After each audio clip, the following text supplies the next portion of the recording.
جو ہے وہ کہا جاتا ہے کہ موت کے وقت ہمارا ایمان جو ہے وہ سلامت رہے۔ لیکن جب انسان کی آس ٹوٹ جاتی ہے، وہ یہ سمجھ لیتا ہے، یہ جان لیتا ہے کہ بس اب آخری وقت ہے، جب بس اب چلاؤ ہے یہاں سے، تو پھر کیا ہوتا ہے بیٹا کہ وہ اپنے پیاروں کے دیدار کی خواہش اس کے دل کے اندر اور بھی زیادہ پرزور ہو جاتی ہے، اور بھی زیادہ جو ہے وہ مضبوط ہو جاتی ہے کہ وہ اپنے محبوب کو اپنے قریب دیکھنا چاہتا ہے، وہ اپنے محبوب کو اپنے پاس دیکھنا چاہتا ہے، تاکہ آخری مرتبہ اس کا دیدار کر کے اسی کی صورت کو، اسی کے تصور کو اپنے ساتھ جو ہے وہ یہاں سے لے جائے۔ لہٰذا شاعر جو ہے وہ یہاں کو اس انداز سے بیان کرتا ہے، آرزو یہ ہے کہ نکلے دم تمہارے سامنے، تم ہمارے سامنے، ہم تمہارے سامنے، کہ تم ہمارے سامنے ہو، ہم تمہارے سامنے ہوں، تب ہمارا جو ہے وہ دم نکلے، تاکہ ہم جو ہے وہ ہمارے دل کو تسلی اور اطمینان جو ہے وہ حاصل رہے۔ ٹھیک ہے، نیکسٹ ون بیٹا، پوائنٹ اس کا ہو سکتا ہے موت کے بعد دیدار کے لیے آنا۔ اب کیا ہے کہ دنیا کی رسم ہے کہ مرنے سے پہلے زندگی کے اندر تو لوگ ایک دوسرے سے جو ہے وہ ناراض رہتے ہیں، ایک دوسرے سے جو ہے وہ گفتگو اور بات کرنا جو ہے وہ پسند نہیں کرتے، لیکن کیا ہے جو ہے وہ طلبہ کیا ہے کہ جب موت واقع ہو جاتی ہے تو رسم دنیا نبھانے کے لیے، جنازے کو کندھا دینے کے لیے ضرور پیارے جو ہیں وہ ادھر جو ہے وہ آتے ہیں اس کی جنازے، اس کی میت کے اوپر۔ لہٰذا یہاں پر بھی شاعر جو ہے اس کا ایک موقف یہی ہے کہ موت کے بعد محبوب جو ہے وہ آیا ہے، اور اب اس کے آنے کا جو ہے وہ کوئی فائدہ نہیں ہے کہ میری موت کے بعد اس نے جو ہے وہ ادھر کا رخ کیا ہے۔ تو شاعر کہتا ہے وہ آئے پشیماں لاش پہ اب، تجھے اے زندگی لاؤں کہاں سے، کہ وہ اب میری لاش پر شرمندہ شرمندہ آیا ہے، میں تجھے زندگی کہاں سے لاؤں، کیسے اپنی آنکھیں کھول کر اس کا دیدار کروں کہ جو ہے وہ میری آنکھیں کھلیں اور مجھے میرے محبوب کا دیدار ہو جائے۔ حقیقی پہلو، اب اس کا حقیقی پہلو بھی ہے بیٹا۔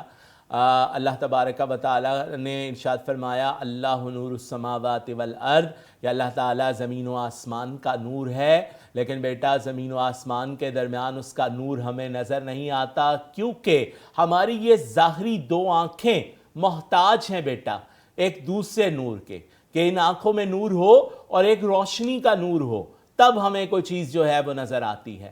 اگر یہ روشنی کا نور نہ ہو تو ہمیں کوئی چیز جو ہے وہ نظر نہیں آتی۔ لہٰذا بالکل اسی طرح بیٹا کیا ہے کہ اللہ کے نور کو دیکھنے کے لیے ان دو آنکھوں کے ساتھ دل کی آنکھوں کا کھلنا بھی جو ہے وہ بے حد ضروری ہے، کہ جن دل کی آنکھوں سے انسان نے اللہ تبارک و تعالیٰ کا دیدار عالم ارواح میں کیا تھا، وہ آنکھیں جو ہے وہ اس دنیا کے آنے کے بعد انسان کی جو ہے وہ رفتہ رفتہ بند ہو جاتی ہیں، اور اللہ تبارک و تعالیٰ کی نزدیکی کو جو ہے وہ بھول جاتا ہے۔ اللہ تعالیٰ قرآن کریم کے اندر ارشاد فرماتا ہے کہ ہم نے انہیں دل دیے لیکن وہ دلوں کی حقیقت سے بے خبر ہیں، ہم نے انہیں دل کی آنکھیں دیں لیکن وہ اس سے دیکھتے نہیں۔ تو جب انسان دل کی آنکھوں کو جو ہے وہ بیٹا بیدار کر لے، دل کی آنکھوں کو جو ہے اس کے اندر روشنی بھر لے، تو پھر کیا ہوتا ہے کہ انسان کو اس کائنات کے اندر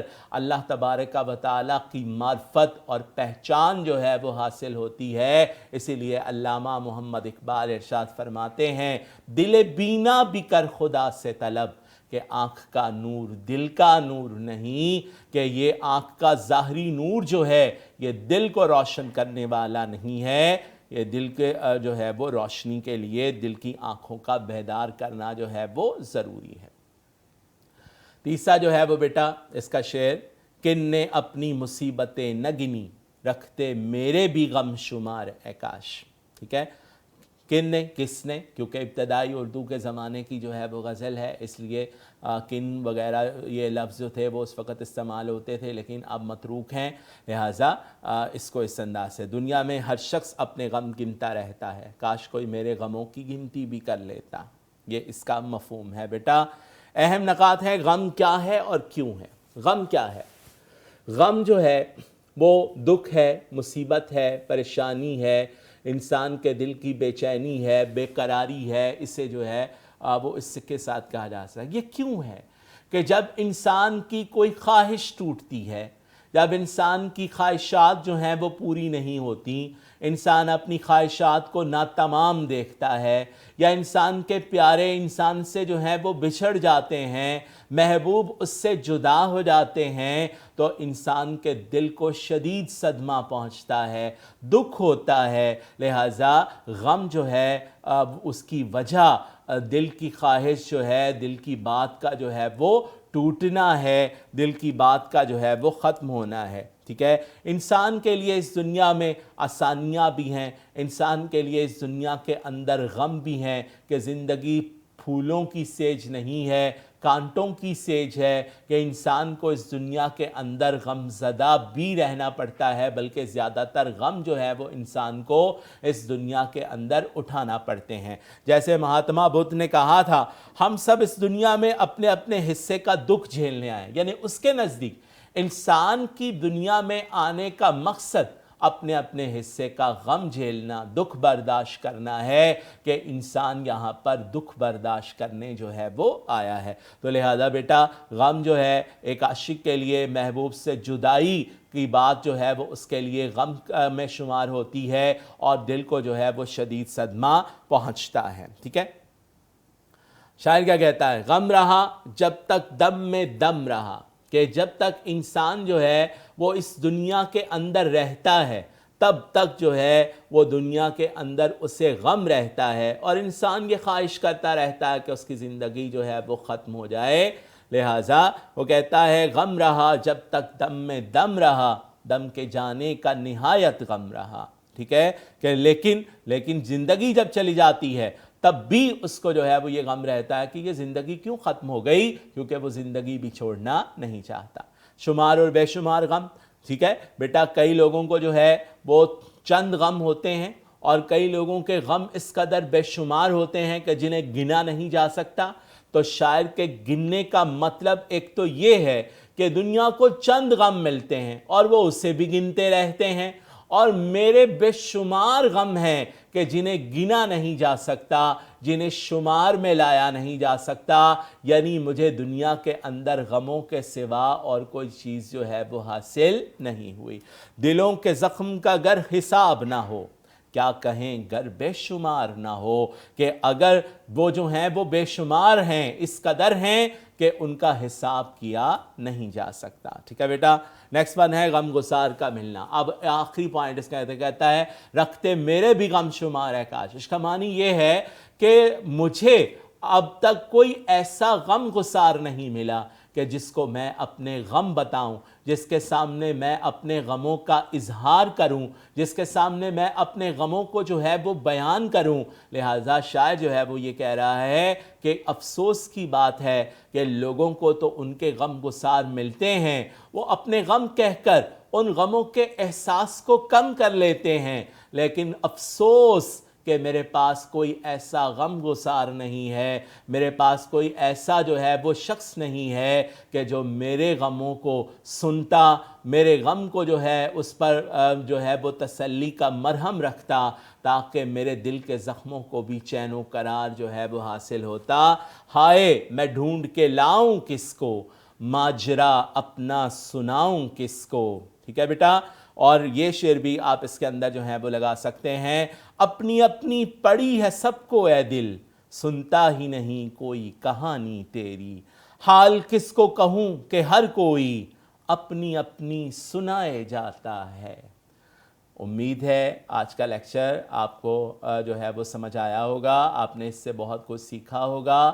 بیٹا آج کے لیکچر میں ہم نے میر کی دوسری غزل کے پہلے 3 شعر جو ہیں وہ تشریح کیے ہیں، باقی 3 اشعار اس کی جو ہے وہ اگلے لیکچر میں ہم تشریح کریں گے۔ اگلے لیکچر تک کے لیے اجازت دیجیے، اللہ حافظ، السلام علیکم۔